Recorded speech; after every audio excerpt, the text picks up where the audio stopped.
नमस्कार प्रिय विद्यार्थियों। आज के वीडियो के माध्यम से हम लोग चर्चा करेंगे हिंदी साहित्य बीए फोर्थ सेमेस्टर के सिलेबस में शामिल जो 8 इकाई है उन 8 इकाइयों से बनने वाले बहुत ही महत्वपूर्ण अति लघु उत्तरीय, लघु उत्तरीय और दीर्घ उत्तरीय प्रश्नों के बारे में। जब आप बीए के फोर्थ सेमेस्टर में पहुंचते हैं तो आपको हिंदी साहित्य में हिंदी अनुवाद के बारे में जानना होता है। हिंदी अनुवाद आपके पेपर का नाम है। विभिन्न विश्वविद्यालयों की परीक्षाएं लिखित होने वाली हैं और विभिन्न विश्वविद्यालयों की परीक्षाएं जो है ऑब्जेक्टिव भी होने वाली हैं। कुछ यूनिवर्सिटीज़ हैं जो ऑब्जेक्टिव करवाएंगे, कुछ हैं कि जो आपकी लिखित करवाएंगे। लिखित मतलब कि जिसमें अति लघु उत्तरीय क्वेश्चंस होंगे छोटे, जिनको 50 शब्दों में आपको लिखना होता है, ठीक है। लघु उत्तरीय होंगे जिनको आपको 150 शब्द या फिर 200 शब्दों में लिखना होता है, और कुछ दीर्घ उत्तरीय क्वेश्चंस होते हैं जिनको आपको लगभग 450 शब्द या 500 शब्द में लिखना होता है, ठीक है। तो इस टाइप के 3 टाइप के क्वेश्चंस आते हैं। ये क्वेश्चंस बेसिकली 2 नंबर के होते हैं, ये क्वेश्चंस 8 से 10 नंबर के होते हैं, और ये क्वेश्चंस आपके 10 से 15 नंबर के होते हैं। अलग अलग विश्वविद्यालयों में अपने अपने हिसाब से रखा जाता है। तो इन प्रश्नों को हम आज बताने का प्रयास करेंगे कि किसी भी प्रश्न का उत्तर लिखना कैसे होता है, सारी चीज़ों को। और पिछले 2 वर्षों में जो अति लघु उत्तरीय, लघु उत्तरीय, दीर्घ उत्तरीय प्रश्न विभिन्न विश्वविद्यालयों में पूछे गए हैं विभिन्न क्वेश्चन पेपर में, उन प्रश्नों को भी शामिल करने का प्रयास किया गया। इससे बाहर कुछ आने वाला है नहीं। मॉडल पेपर है ये 2025-26 की परीक्षाओं के लिए। तो जो बच्चे अभी हमारे साथ नए जुड़ रहे हैं, जिनको नहीं पता है कि ये वीडियो कैसा होता है, इसका मतलब क्या है, क्योंकि अगर आप third semester, second semester, first semester में हमसे पढ़ें तो उनको बताने की ज़रूरत नहीं है। लेकिन जो नए बच्चे जुड़ रहे हैं उनके लिए बता दूं कि ये लेक्चर्स जो होते हैं ये 8 इकाइयों से बनने वाले बहुत ही महत्वपूर्ण क्वेश्चंस को निकाल करके आपके समक्ष प्रस्तुत किया जाता है, ताकि आप जान पाएं कि कौन से क्वेश्चंस आपकी बार परीक्षा में आने वाले हैं। तो ये वही क्वेश्चंस है जो आपकी बार आपकी परीक्षा में आने वाले हैं। बहुत मेहनत लगती है इस प्रकार के वीडियो को बनाने में और इस तरीके के क्वेश्चंस को ढूंढने में। तो आप मेहनत की कदर करें और वीडियो को लाइक और शेयर जरूर करें, ठीक है। और चैनल पर अगर पहली बार है तो सब्सक्राइब जरूर कर दीजिएगा, क्योंकि ऐसे इंफॉर्मेटिव वीडियो आपको और कहीं पर नहीं मिलने वाली है।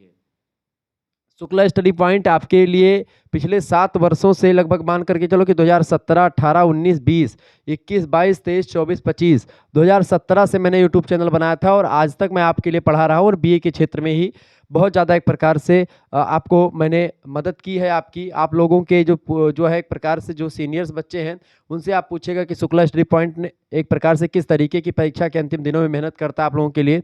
वैसे मैं आपके लिए हमेशा से मेहनत करता रहा हूं। तो आइए अब हम चर्चा करने का प्रयास करते हैं कि कौन कौन से क्वेश्चंस आपकी परीक्षा में आ सकते हैं। पहला क्वेश्चन आप देखेंगे, ये लघु उत्तरीय में भी आ सकता है, दीर्घ उत्तरीय में भी ये क्वेश्चन आ सकता है, ठीक है। दीर्घ उत्तरीय का बेसिकली क्वेश्चन है, ऐसे क्वेश्चन आएंगे कि विषय वस्तु के आधार पर अनुवाद के प्रकारों का वर्गीकरण कीजिए। वैसे 2 इकाई में पढ़ा चुका हूँ अनुवाद को लेकर के, ठीक है, आप लोगों ने देखा होगा, ठीक है। तो विषय वस्तु के आधार पर अगर देखें हम कंटेंट के हिसाब से, तो अनुवाद के कई प्रकार हैं। पहला अनुवाद होता है साहित्यिक अनुवाद, दूसरा है कार्यालयीय अनुवाद, तीसरा अनुवाद होता है विधिक अनुवाद। ऐसे तमाम प्रकार के अनुवाद हैं, ठीक है। एक एक अनुवाद को हम समझने का प्रयास करते हैं। पहला अनुवाद जो होता है उसको बोलते हैं साहित्यिक अनुवाद या साहित्य अनुवाद।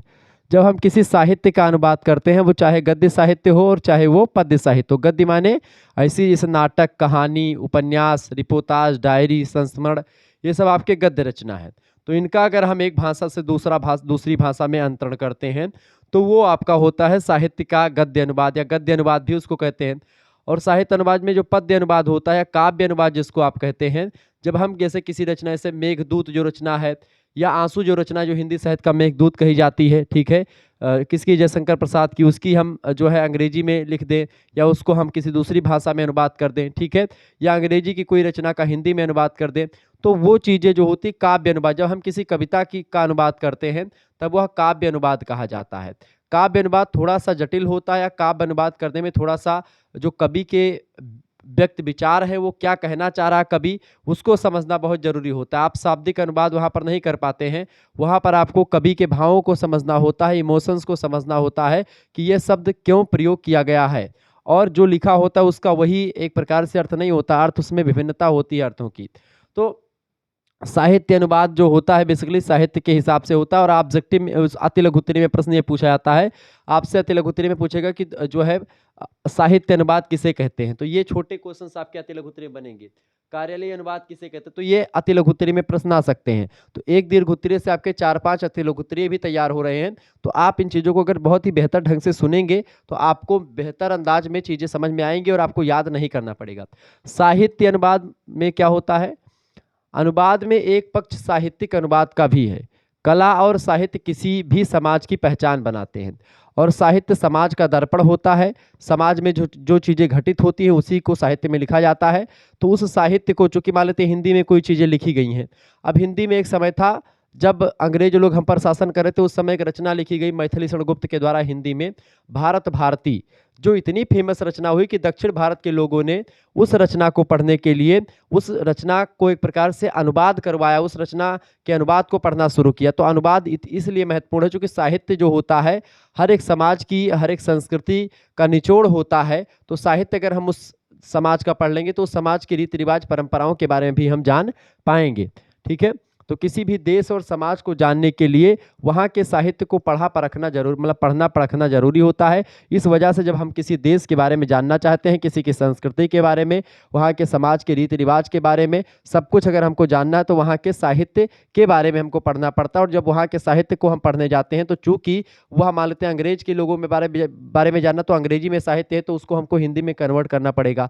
ठीक है, या हिंदी में जो है तो अगर मान लेते हैं बंगाली का हमको पढ़ना तो बंगाली वाला हिंदी में कन्वर्ट करना पड़ेगा, बंगाली वालों को हिंदी में पढ़ना तो हिंदी वालों मतलब हिंदी को बंगाली में कन्वर्ट करना पड़ेगा। ऐसे तमाम अनुदित कार्य हुए हैं। तो साहित्यिक अनुवाद ये होता है, साहित्य की चीज़ों का अनुवाद करते हैं। साहित्यिक अनुवाद 2 प्रकार का होता है, गद्य अनुवाद और पद्य अनुवाद। ठीक है, अगला क्वेश्चन, कार्यालयीय अनुवाद क्या है। कार्यालय माने होता है जैसे किसी प्रशासन में या पत्राचार में या किसी ऑफिस में, सरकारी ऑफिस में एक पत्र जो होता है मान लेते उसका अनुवाद करना हो। चूंकि एक पत्र हिंदी में है तो कुछ लोग कार्यालय में काम कर रहे हैं वो हिंदी भी जानते हैं, कुछ लोग अंग्रेजी जानते हैं, कुछ लोग हिंदी अंग्रेजी दोनों जानते हैं। तो ऐसे में उसका अनुवाद बहुत ज़रूरी होता है। तो आप देखते हैं चाहे सुप्रीम कोर्ट का कोई मतलब कि निर्णय हो या हाई कोर्ट का निर्णय हो या कोई भी प्रकार का पत्र हो तो वो हिंदी और अंग्रेजी दोनों भाषाओं में छपा होता है, बाइलिंगुअल होता है, ताकि सब उसको समझ पाए, पढ़ पाए। तो अनुवाद का महत्व वहाँ पर भी है, तो वो होता है कार्यालयीय अनुवाद। कार्यालयीय अनुवाद से आशय प्रशासनिक, पत्राचार तथा काम काज के अनुवाद का है।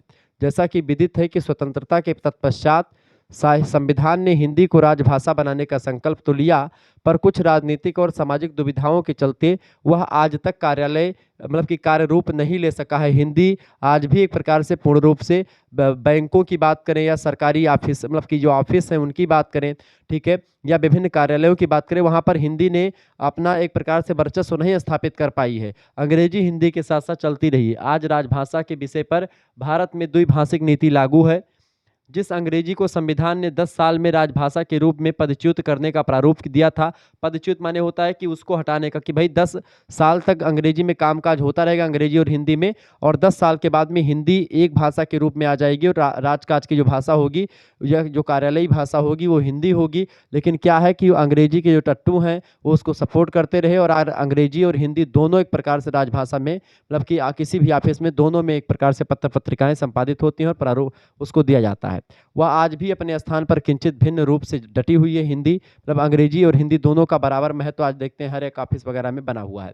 तो ये होता है कार्यालयी हिंदी, क्योंकि उसमें मतलब कि कार्यालयी अनुवाद में क्या होता है जो है हिंदी और अंग्रेजी दोनों में पत्र पत्रिकाएं छपती हैं। तो भाई हिंदी में अगर कोई चीज़ किसी ने लिखा है तो उसको अंग्रेजी में भी अनुवाद करना पड़ता, तो अनुवाद वो होता है आपका कार्यालयी अनुवाद। तीसरा अनुवाद होता है विधिक अनुवाद। विधिक माने होता है कानून। ठीक है, देखिए न्यायपालिका संविधान में वर्णित लोकतंत्र के 3 स्तंभों में से एक है। न्यायपालिका माने जो सुप्रीम कोर्ट, हाई कोर्ट है। समाचार पत्रों में न्याय और उससे जुड़ी जो प्रक्रिया है उससे संबंधित अनेक समाचार होते हैं। हिंदी को राजभाषा बनाए जाने के संकल्प के बावजूद उच्च न्यायालय का सारा कामकाज आज भी अंग्रेजी में ही होता है।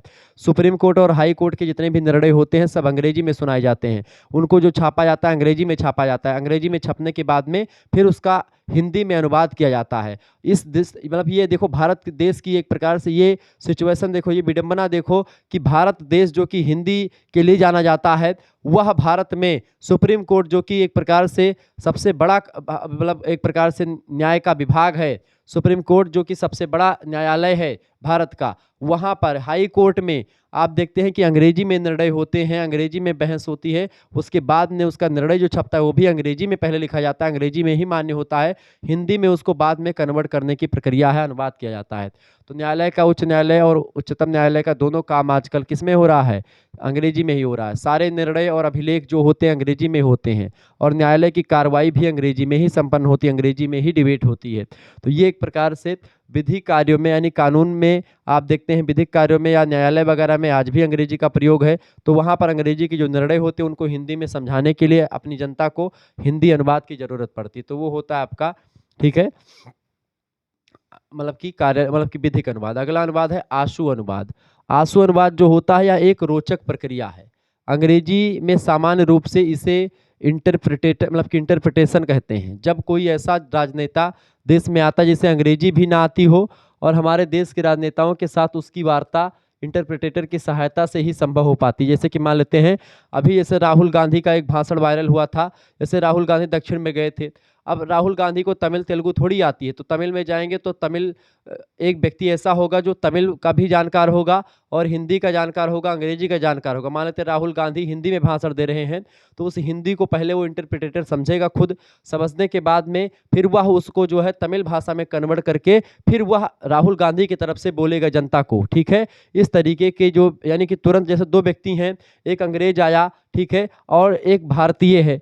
भारतीय जो व्यक्ति है वह हिंदी मतलब हिंदी जानता है, और अंग्रेज व्यक्ति जो अंग्रेजी जानता है, और भारतीय अंग्रेजी नहीं जानता है, वो हिंदी नहीं जानता है। ऐसे में एक व्यक्ति इंटरप्रिटेटर के रूप में ज़रूरी होता है। जैसे मैं हूँ, मुझे हिंदी भी आती है, मुझे अंग्रेजी भी आती है, तो मैं अंग्रेज अधिकारी की जो अंग्रेज की जो बात होगी वो मैं पहले समझूंगा, अंग्रेजी में वो बोलेगा, फिर उसको मैं हिंदी में इसको बताऊंगा कि भाई फलाने व्यक्ति तुमको ये कह रहा है।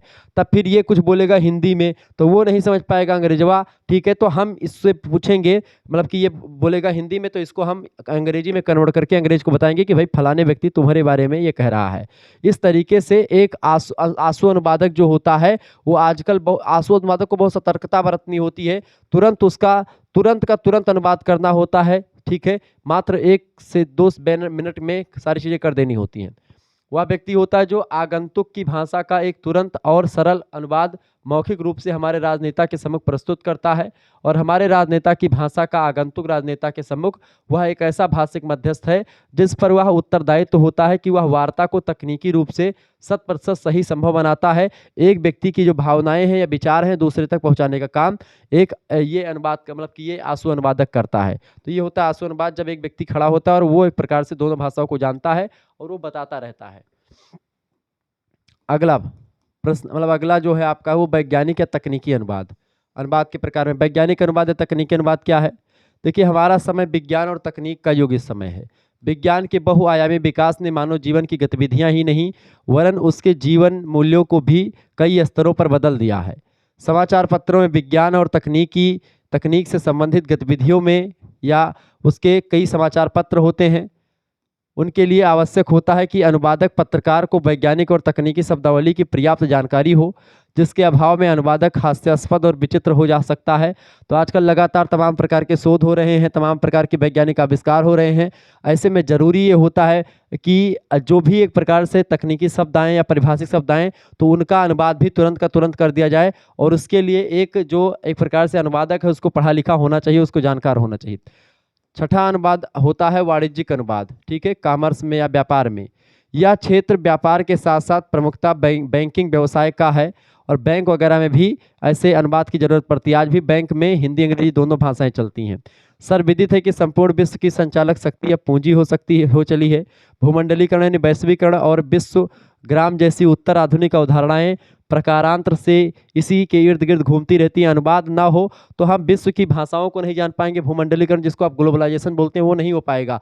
एक दूसरे देश से हम व्यापार करते हैं तो अगर हमारे पास अनुवाद नहीं रहेगा, कोई जर्मन भाषा का है, कोई इंग्लिश भाषा का है, कोई फ्रेंच का है, कोई हिंदी है, कोई अलग अलग भाषाओं के लोग हैं, तो कोई इटालियन है, कोई ठीक है, तो इस तरीके सभी की भाषाओं को हम समझ पाएंगे जब हमारे पास जो है अनुवादक होंगे या अनुवाद के बारे में हम जानेंगे। तो ये सब अनुवाद होते हैं, ठीक है।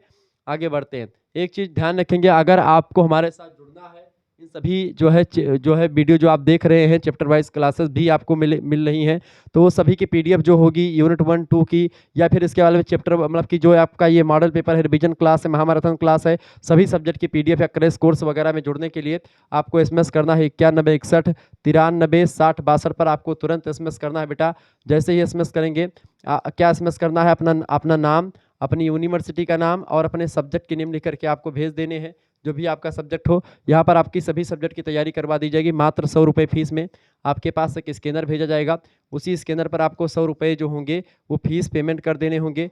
जब 100 रुपये आप फीस पेमेंट करेंगे, उसके बाद में आपको क्या किया जाएगा, आपको व्हाट्सएप ग्रुप से जोड़ दिया जाएगा। किससे जोड़ा जाएगा भैया? आपको व्हाट्सएप ग्रुप से जोड़ दिया जाएगा। वहाँ पर आपकी क्लासेस होंगी, ठीक है। जब भी लाइव क्लास होगी उसकी लिंक जाएगी। उसके बाद में उसकी वीडियो लेक्चर्स भी आपको मिल जाएंगे, जो भी क्लासेस अभी तक हो चुकी हैं। पीडीएफ नोट्स सभी के मिल जाएंगे। जो भी आपको क्लास होगी वो पीडीएफ, जो यूट्यूब पर क्लास सारी आपकी दिख रही हैं, उन सभी की पीडीएफ नोट्स आपको मिलेगी। पीडीएफ नोट्स के साथ साथ यहाँ पर एक सब्जेक्ट की नहीं, बल्कि आपके 3 मेजर सब्जेक्ट जो आपके हैं, ठीक है, जैसे हिंदी है, संस्कृत है, ज्योग्राफी पॉलिटी है, हिस्ट्री है, ठीक है, सोशियोलॉजी है, या शिक्षा शास्त्र है, इकोनॉमिक्स, जो भी आपका सब्जेक्ट है उसकी तैयारी हो जाएगी मेजर की। एक सब्जेक्ट माइनर में होता तो उसकी भी तैयारी एक प्रकार से हो जाएगी आपकी। और जो आपका एक सबसे इंपॉर्टेंट होता है को करिकुलर, जिसको पास करना अनिवार्य होता है, अनिवार्य प्रश्न पत्र, उसकी भी तैयारी आपकी हो जाएगी, ठीक है। ये परीक्षा तो हमेशा ऑब्जेक्टिव होती है सभी यूनिवर्सिटीज़ की, तो इसके एमसीक्यूज़ के लगभग 10 से 15 प्रैक्टिस टेस्ट हमारे पास पहले से अवेलेबल हैं, वो भी आपको दे दिए जाएंगे। और उसकी video lectures, previous question paper solve form में वो सब मिल जाएंगे आपको। तो जिनको भी जुड़ना है वो जुड़ सकते हैं। फिजिकल एजुकेशन एंड योगा पढ़ना होता है को करिकुलर में 4th सेमेस्टर में, सभी लोग फटाफट से जुड़ जाएं। मात्र 100 रुपये फीस में आपको बहुत ही बेहतर जानकारी दी जा रही है, ठीक है। 100 रुपये में आपकी तैयारी हो जाएगी। तो आप जिनको भी जुड़ना है फटाफट से जुड़ जाएं। सभी यूनिवर्सिटीज़ के लिए यही सिलेबस है, हिंदी अनुवाद ही पढ़ना। जिनको भी जुड़ना है फटाफट से एसएमएस कर जुड़ जाएं, ठीक है। मात्र 100 रुपये फीस में आपको सब कुछ मिलेगा। आप किसी दूसरे से भी फीस जो है सेंड करवा सकते हैं, ठीक है। आपके पास स्कैनर भेजाएगा, उसी पर आपको स्कैन कर देना होगा, उसी पर आपको फीस पेमेंट कर देनी होगी।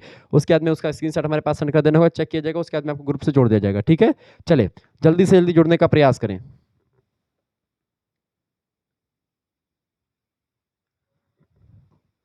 देखिए प्रश्न आपके स्क्रीन पर आ चुका है। अगला क्वेश्चन से उच्चारण कोश से आप क्या समझते हैं? उच्चारण कोश क्या है?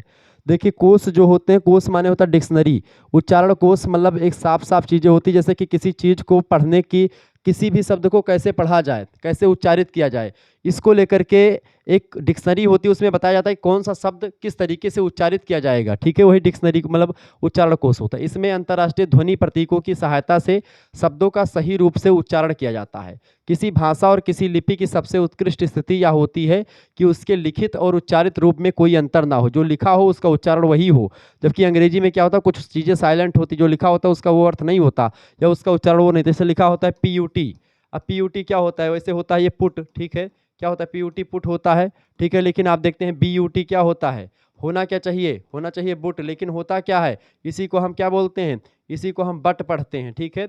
ये गलत हो जाता है। तो ऐसे में एक प्रकार से उच्चारण, वैसे उच्चारण इसका यही है जो अंग्रेज लोग करते हैं। लेकिन PUT अगर पुट पढ़ते हो तो BUT फिर बुट ही पढ़ो, बट मत पढ़ो उसको, ठीक है, इस तरीके से। तो जो सबसे वैज्ञानिक होता है उच्चारण कोश में, वो यही होता है कि जो लिखित चीज़ें हैं उसका उच्चारण भी उसी रूप में हो, उसमें कोई अंतर हो। किंतु व्यवहारिक रूप में यह संभव नहीं हो रहा है।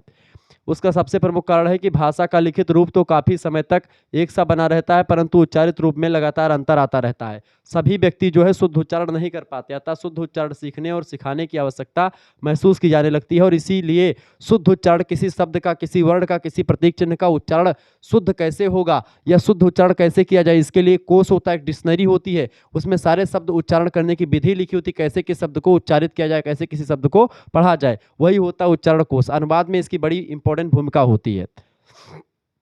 दूसरा प्रश्न आपसे बन सकता है अति लघु उत्तरीय में। प्रश्न है भाषिक कोश क्या है, जिसमें भाषाओं से के बारे में जानकारी मिलती है।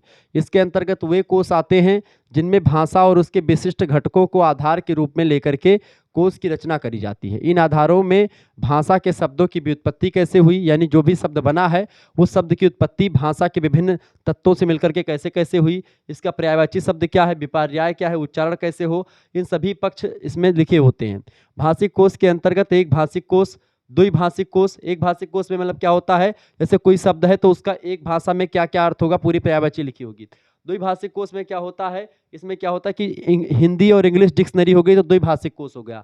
बहुभाषिक कोश में एक ही शब्द के कई भाषाओं के, उसमें कई भाषाओं में से एक शब्द को, जैसे बिल्ली को एक प्रकार से हिंदी में बिल्ली कहा जाता है और अंग्रेजी में कैट कहा जाता है, ठीक है।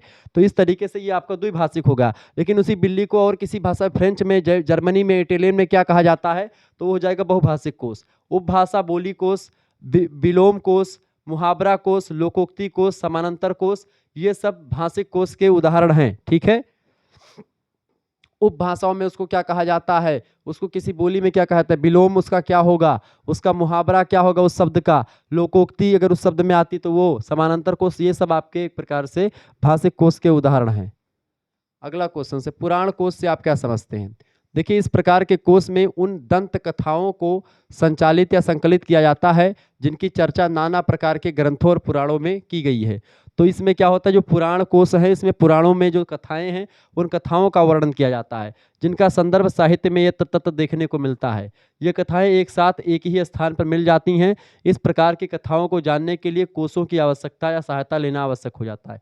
हिंदी में डॉक्टर जयप्रकाश भारती का प्राचीन कथा कोश, राणा प्रताप शर्मा का पौराणिक कोश, ठीक है, डॉक्टर NP कुट्टन पिल्लई का मिलिंद पौराणिक संदर्भ कोश, ऐसे कोश हैं जो कि पुराण कोश के बारे में जानकारी देते हैं। पुराणों में जो शब्द हैं उनके अर्थ इसमें लिखे रहते हैं, उन शब्दों के अर्थ के बारे में बताया जाता है, ठीक है। ऑब्जेक्टिव में यहाँ पर प्रश्न क्या बना हुआ है, कई बार प्राचीन कथा कोश के लेखक कौन है, तो आप बताएंगे डॉक्टर जयप्रकाश भारती जी हैं, ठीक है। आपसे पूछेगा पौराणिक कोश के ग्रंथ के लेखक कौन है, तो राणा प्रताप शर्मा जी ने लिखा है। डॉक्टर NP कुट्टन पिल्लई का ग्रंथ कौन सा है पौराणिक मतलब की कोश में, तो मिलिंद पौराणिक संदर्भ कोश के लेखक कौन है, डॉक्टर NP कुट्टन पिल्लई, ठीक है। तो इस तरीके से इन सभी के नाम भी ध्यान रखेंगे। ऑब्जेक्टिव में प्रश्न यहाँ से खूब बने हुए हैं, ठीक है। आगे देखते हैं मिथक कोश क्या है, ये भी प्रश्न खूब परीक्षा में आता है, लघुत्तरी में, लघुत्तरी में भी प्रश्न आ सकता है मिथक कोश को लेकर के, ध्यान रखेंगे। मिथक से आप क्या समझते हैं, देखिए इसे भाषेत्तर कोश के अंतर्गत रखा जाता है। कवियों और विद्वानों ने मिथ में व्याप्त संभावनाओं का प्रयोग अपने अपने ढंग से किया। मिथ माने होता है झूठ। इसके लिए पुरावृत्त, पुराण कथा, देव कथा आदि अर्थ संकुचित अनुवादों से काम चलाया जाता है। सभी देशों के साहित्य अनेक मिथकों से भरे पड़े हैं। कल्पना करके एक प्रकार तमाम प्रकार की कहानियां होती हैं जो कि हो सकता है वास्तविक ना भी हो, दंत कथाएं हों जिनको सुन करके कही जाती हैं। मिथक संस्कृति विशेष की विशेष मतलब कि संस्कृति विशेष की विशेष देन है। उसमें किसी भी धर्म जाति का अवचेतन मन सुरक्षित रहता है। मिथक एक प्रकार से आदिम युगीन भाषा और साहित्य होता है। पुराना मिथक में किसी कथा या कहानी का अंश होता है। बिना कथा के मिथक की कल्पना असंभव होती है, जिसमें मतलब कि सुका मतलब कि तोता मैना की, एक तोता मैना मतलब आपस में बात करके कहानी कहेंगे कुछ, ठीक है। और ऐसे तरीके से तमाम प्रकार के पशु पक्षी के द्वारा भी कथाएं कही जाती मिथक कोश में। जब तक हम उस कथा के सांस्कृतिक संदर्भों को नहीं जान सकते तब तक उसका अनुवाद संभव नहीं होता है। तो इस तरीके से ये होता है मिथक कोश, ठीक है। तो इन सभी का भी अनुवाद कई बार किया जाना पड़ता है, तो इस वजह से जरूरी होता है। तो इन सभी प्रकार के कोश हैं कि किस कोश का क्या क्या अर्थ होगा, तो उसका डिक्शनरी बना दी गई प्रत्येक मिथक कोश की। अगला क्वेश्चन से, पारिभाषिक शब्द क्या है। देखिए, पारिभाषिक शब्द को परिभाषा करते हुए डॉक्टर भोलानाथ तिवारी ने कहा कि पारिभाषिक शब्द ऐसे शब्द को कहा जाता है जो केवल विभिन्न विज्ञानों और शास्त्रों में सुनिश्चित अर्थ में प्रयुक्त होते हैं। यानी कि जिनका प्रयोग किसमें होता है, विभिन्न विज्ञानों में, विभिन्न शास्त्रों में, एक सुनिश्चित अर्थ में, यानी इसका अर्थ भिन्न नहीं होता, उसका अर्थ हमेशा वही होता है, इसलिए ये प्रयोग किए जाते हैं। जिनकी उन विज्ञानों और शास्त्रों के संदर्भ में परिभाषा दी जाती है। जैसे अद्वैतवाद, अद्वैतवाद जो है दर्शन का एक परिभाषित शब्द है। अद्वैतवाद का एक ही अर्थ होता है अद्वैत, यानी कि एक प्रकार से ईश्वर एक ही है, कोई दो ईश्वर नहीं है। ऐसे कथानक, आलोचना, क्रिया विशेषण, व्याकरण, ये शब्द जो हैं अपने अपने आप में परिभाषिक है, इनका कोई दूसरा अर्थ नहीं होता है। ये परिभाषिक शब्दावलियां हैं, यह बात आप ध्यान रखेंगे, ठीक है। इसके अलावा अगर देखें, इसके अलावा चूंकि इस प्रकार के शब्दों की परिभाषा दी जा सकती है, इसीलिए इन्हें परिभाषिक शब्द कहते हैं। कुछ परिभाषिक शब्द इस प्रकार, जैसे कि अपील एक परिभाषिक शब्द है, ठीक है। डिसमिस्ड हो गया, आर्टिकल है, बजट है, कैबिनेट है, कैडर है, ठीक है, मतलब कॉन्स्टिट्यूशन है, डिफेक्टो है, ये सब परिभाषिक शब्दों में आते हैं। ये बात आप ध्यान रखेंगे, ठीक है। आगे बढ़ते और भी चीज़ों को जानने का प्रयास करते हैं। एक बार वीडियो को लाइक कर दीजिएगा, चैनल पर अगर नए हैं तो सब्सक्राइब कर दीजिएगा। क्लियर। तो ये आपके परिभाषिक शब्द हो गए। आगे देखेंगे, परिभाषिक शब्दों को लेकर के भी मैंने आपको बता रखा है, क्लियर। आगे देखेंगे, अगला क्वेश्चन आपकी स्क्रीन पर आ चुका है, फटाफट से आप देखने का प्रयास करेंगे। प्रश्न लघु उत्तरी में प्रश्न आता है कि निर्माण सिद्धांत की प्रक्रिया में क्या आता है। निर्माण सिद्धांत प्रक्रिया में क्या आता है? निर्माण सिद्धांत देखें, इस प्रक्रिया के अंतर्गत अपनी भाषा के उपसर्ग क्या होते हैं, जो भाषा में एक प्रकार से आगे जुड़ करके, जैसे उपसर्ग में क्या होता है भाषा में जो आगे जुड़ते हैं, जैसे कि आ मतलब विकार है तो उसके आगे आ जुड़ करके आ विकार बन गया, ठीक है। जैसे हो गया बी, तो बी शब्द जो है जैसे संस्मरण है और उसको कर दे बी संस्मरण, ठीक है, या विस्मरण कर दिया, तो आगे जिन शब्दों के जुड़ने से पूरा अर्थ बदल जाता है वो होते हैं उपसर्ग। प्रत्यय पीछे जुड़ता है, ठीक है। ऐसे होता है समास, ऐसी संधि, नाम, धातु आदि के आधार पर नए पारिभाषिक शब्दों का निर्माण किया जाता है। तो पारिभाषिक शब्दों के निर्माण के सिद्धांत हैं। धातु, उपसर्ग तथा प्रत्यय नए शब्दों के निर्माण के महत्वपूर्ण तत्व हैं। देखिए धातुओं में क्या जोड़ है, धातु कोई धातु से कहते हैं फलाने शब्द की उत्पत्ति संस्कृत धातु से हुई है, जैसे कि विद धातु से हुई है, जो है वेद शब्द की उत्पत्ति, ठीक है। या ऐसे मान सकते हैं कि अनुवाद शब्द की उत्पत्ति जो है अनु एक उपसर्ग है।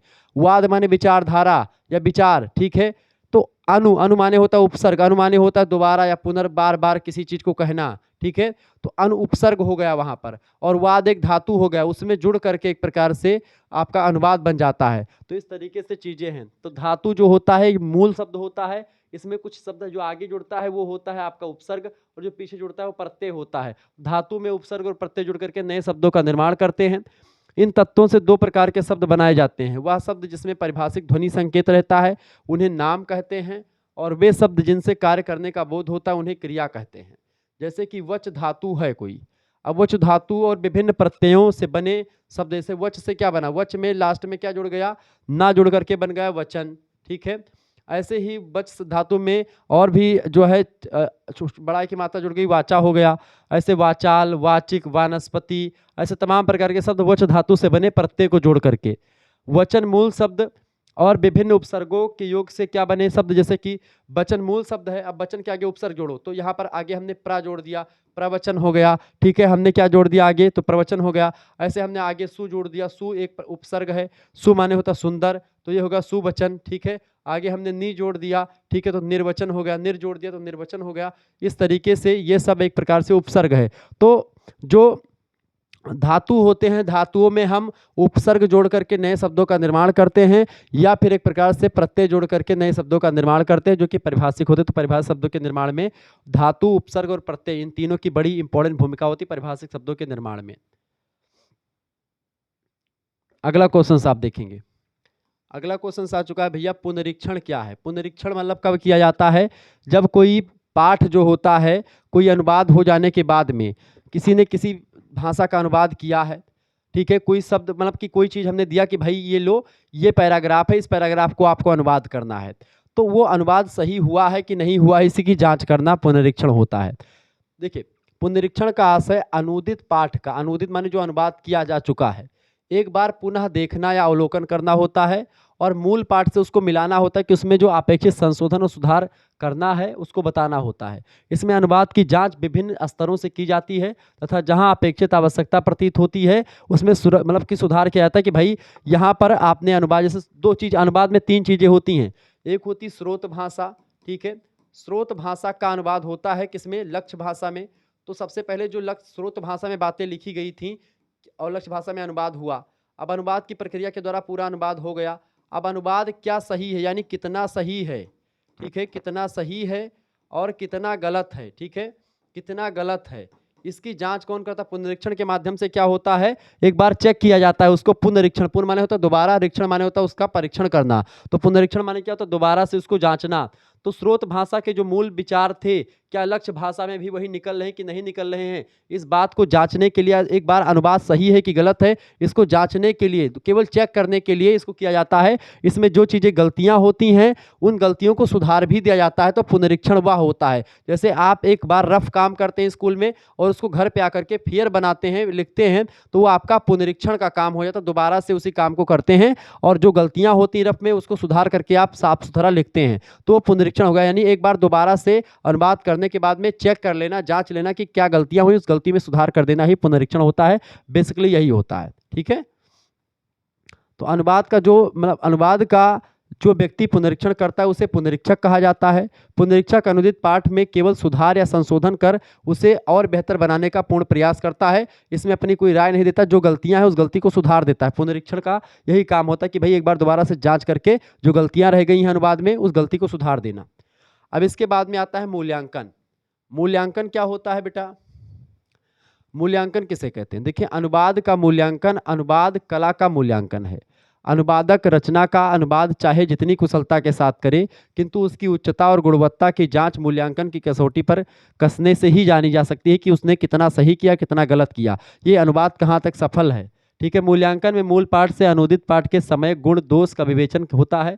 मूल पाठ की पुनर्रचना का परीक्षण अनुवाद अनुवाद ही मूल्यांकन होता है, यानी कि जो मूल पाठ की रचना है, मूल पाठ की पुनर्रचना जो की गई है उसका परीक्षा लेना कि क्या कितना सही है, कितना गलत है, यही एक प्रकार से, और कितना सही है, इसकी कितनी क्वालिटी है, ठीक है, कितना दोष है, इसी चीज़ को मूल्यांकन किया जाता है कि भाई ये जो हमने सोचा था कितना वो उतना हुआ कि नहीं हुआ, जितना हमने एक प्रकार से जो विचार मूल पाठ में आ रहे थे, स्रोत भाषा में आ रहे थे, वो लक्ष्य भाषा में आए कि नहीं आए। तो मूल्यांकन वो होता है अनुवाद के ही, अनुवाद को चेक करने के लिए ही होता है, अनुवाद की जो विशेषता होती है उसको बताने के लिए होता है।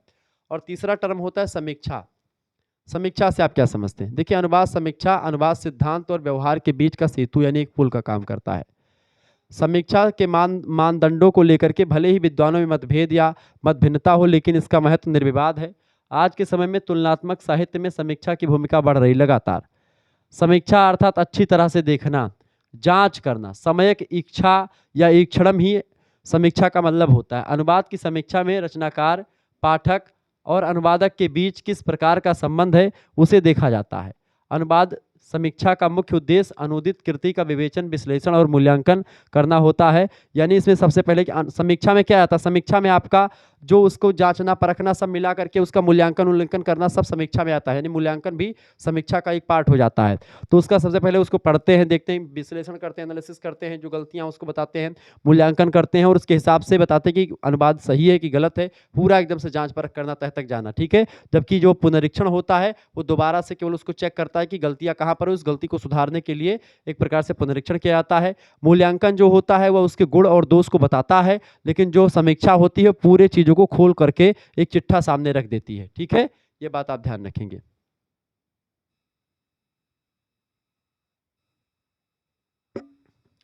तो ये होता है भैया आपका, ये टर्म्स जो हो गए समीक्षा, मूल्यांकन और पुनरीक्षण, ये तीनों टर्म जो है आपकी परीक्षा में कई बार आए हुए शब्द हैं और अनुवाद को चेक करने के लिए बेसिकली ये किए जाते हैं।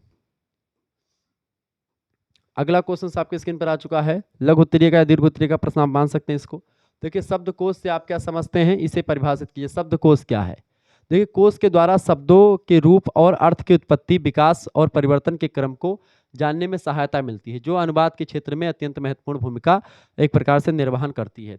तो कोश जो होते हैं ये हमको ये बताते हैं कि भाई किस शब्द का क्या अर्थ होगा, उस शब्द की दूसरा अर्थ क्या होगा, उसकी पर्यायवाची विलोम क्या होंगे, मुहावरे उससे कितने बनते हैं, सब कुछ बताता है, उसकी उत्पत्ति कैसे हुई। हिंदी भाषा में भी कोश यानी डिक्शनरी, कोश और कोश, इस प्रकार कोश और कोश शब्द का शब्दकोश तथा खजाना के अर्थ में प्रयुक्त होता है। यानी ये कोश जो है शब्दकोश के रूप में और ये कोश खजाना के रूप में होता है। परंतु 20वीं शताब्दी के मध्य तक आते आते कोश शब्द का प्रयोग शब्दकोश के रूप में होने लगा। कोश और कोश का प्रयोग खजाना, यानी ये कोश जो है खजाना का उल्लेख है, जो ये एक प्रकार से षटकोण वाला सा है, इस कोश का मतलब होता है खजाना। ठीक है। और इस कोश का मतलब होता है जिसमें सलजम वाला सा होता है, इसका मतलब होता है शब्दकोश, जिसमें डिक्शनरी जिसको आप कहते हैं अंग्रेजी में। ठीक है। शब्दकोश की अनेक परिभाषाएं दी गई हैं, जिनमें कुछ प्रचलित परिभाषाएं जो परीक्षा में पूछी भी गई हैं। देखिए, शब्दकोश क्या है, इसकी परिभाषा एनसाइक्लोपीडिया में कहा गया है। एनसाइक्लोपीडिया ब्रिटानिका में लिखा है कि कोश एक ऐसी पुस्तक होती है जिसमें किसी भाषा के शब्द और उसके अर्थ या तो उसी भाषा में लिखे होते हैं या फिर किसी दूसरी भाषा में वर्णानुक्रम में दिए होते हैं। वर्णानुक्रम मतलब क्या होता है, डिक्शनरी में जैसे पहले छोटा आ के पूरी चीजें लिख जाएंगी, या फिर एक प्रकार से मान लेते हैं अंग्रेजी डिक्शनरी है तो उसमें ए वाला पूरा पहले लिख जाएगा। ठीक है, इस तरीके से, यानी वर्ण के अनुक्रम में होती। वर्णानुक्रम मतलब होता है कि पहले ए वाला हो जाएगा, फिर बी आएगा, फिर सी आएगा, फिर डी, तो डी के पूरे शब्द हो जाएंगे, तब जो है ई के शब्द आएंगे, ई का पूरा शब्द खत्म हो जाएगा, तब जा करके फिर एफ का शब्द आएगा। इस तरीके से इसी को वर्णानुक्रम कहते हैं। प्रायः शब्दों के उच्चारण कैसे किए जाएं, उनकी उत्पत्ति कैसे हुई है, उनका प्रयोग कहाँ कहाँ पर होता है, इन सभी का विवरण जो होता है वो कोश में दिया होता है या शब्दकोश में दिया होता है। तो कोश वो होता है जिसमें किसी शब्द का उच्चारण कैसे करना है, किसी शब्द की व्युत्पत्ति कैसे हुई है, किसी शब्द का प्रयोग कैसे करना है, उस शब्द का दूसरी भाषा में क्या अर्थ होता है, ये सारी जानकारी कोश में लिखी होती है। ठीक है, ऑक्सफोर्ड डिक्शनरी कहती है कोश की परिभाषा को देते हुए कि कोश वह पुस्तक है जिसमें सामान्यतया वर्णानुक्रम में या वर्ण अनुक्रम से किसी भाषा के शब्दों अथवा विशेष या फिर लेखक आदि के संबंध में अध्ययन होता है। यानी वर्णानुक्रम में एक प्रकार से तमाम प्रकार की भाषा के शब्दों का उल्लेख होता है, तमाम प्रकार की भाषा के तमाम शब्दों को लिखा जाता है और वो वर्ण अनुक्रम में होता है। अगला प्रश्न है मानक हिंदी कोश के अनुसार। मानक हिंदी कोश भी एक डिक्शनरी है, ये कोश है, ऑक्सफोर्ड डिक्शनरी है, अपने आप में सब कोश हैं। ठीक है, सब डिक्शनरी हैं। कोश का अंग्रेजी में डिक्शनरी कहते हैं। कोश वह ग्रंथ है जिसमें विशेष क्रम से शब्द दिए हों और उनके आगे उनके अर्थ भी सामने दिए होते हैं, वही आपका शब्दकोश होता है। कोश कई प्रकार के होते हैं, तो प्रश्न आपसे बन सकता है कोशों के प्रकार का उल्लेख कीजिए। ये प्रश्न परीक्षा में कोश को लेकर के हमेशा पूछा गया, रट डालिएगा, ये सारे प्रश्न परीक्षा में 100 to 100% आने वाले हैं। विश्वास मानिए, यही क्वेश्चन परीक्षा में पिछले 2 वर्षों में लगातार परीक्षा में हर यूनिवर्सिटी में पूछा गया है। कोशों के प्रकार, तो कोश किसे कहते हैं, कोश की परिभाषा, कोश का प्रकार, ये दोनों मिलाकर के आपके एक दीर्घ उत्तरीय प्रश्न तैयार होता है। देखिए, कोश विभाजन का जो मत प्रचलित है उसमें मूलतः 3 प्रकार के कोश होते हैं। पहला होता है व्यक्ति कोश, दूसरा होता है पुस्तक कोश, तीसरा होता है भाषा कोश। जब किसी भाषा के शब्दों को लिखा जाता है तो भाषा कोश होता है। पुस्तक कोश में किसी एक पुस्तक के शब्दों का अर्थ और उसका उत्पत्ति कैसे उसको लिखा जाता है। व्यक्ति कोश में क्या होता है, किसी व्यक्ति के जीवन काल में तमाम प्रकार की जो उसने बातें बताई हैं तो उन सभी को एक प्रकार से उस पुस्तक में समाहित किया जाता है। आइए समझते हैं उदाहरण के माध्यम से। व्यक्ति कोश हेडिंग डालेंगे, लिखेंगे, जब किसी एक व्यक्ति के साहित्य में प्रयुक्त शब्दों को आधार बना करके कोश का निर्माण किया जाता है तो वह कोश व्यक्ति कोश कहलाता है। लिखेंगे क्या, कि जब किसी एक व्यक्ति के साहित्य में प्रयुक्त शब्दों का या शब्दों को आधार बना करके कोश का या डिक्शनरी का निर्माण करते हैं तो वह व्यक्ति कोश कहलाता है। जैसे कि शेक्सपियर की जितनी रचनाएं उनको पढ़ करके या शेक्सपियर ने जो बातें बताई उन सभी का, सब शेक्सपियर के शब्दों का इकट्ठा करके एक पुस्तक बना दें, ठीक है, उनके अर्थ को लिख करके। ऐसे तुलसीदास की पुस्तकों को पढ़ करके उनका कोश बना दें तो वो चीज़ें, ठीक है। जयशंकर प्रसाद, महादेवी वर्मा, इन सभी के अलग अलग कोश अगर तैयार किए जाए, इनके शब्दों ने इन्होंने क्या क्या कहा, अलग अलग भाषाओं के शब्दों, मतलब अलग अलग जो है रचनाओं में अपने शब्दों को, तो उन सभी का एक प्रकार से तो ये व्यक्ति कोश हो जाएगा। ठीक है, जयशंकर प्रसाद की बातों पर लिखा जाए, उनके शब्दों को एक प्रकार से आधार बना करके लिखा जाए तो ये सारे कोश होते हैं। ठीक है, ये होते हैं व्यक्ति कोश। दूसरा होता है पुस्तक कोश।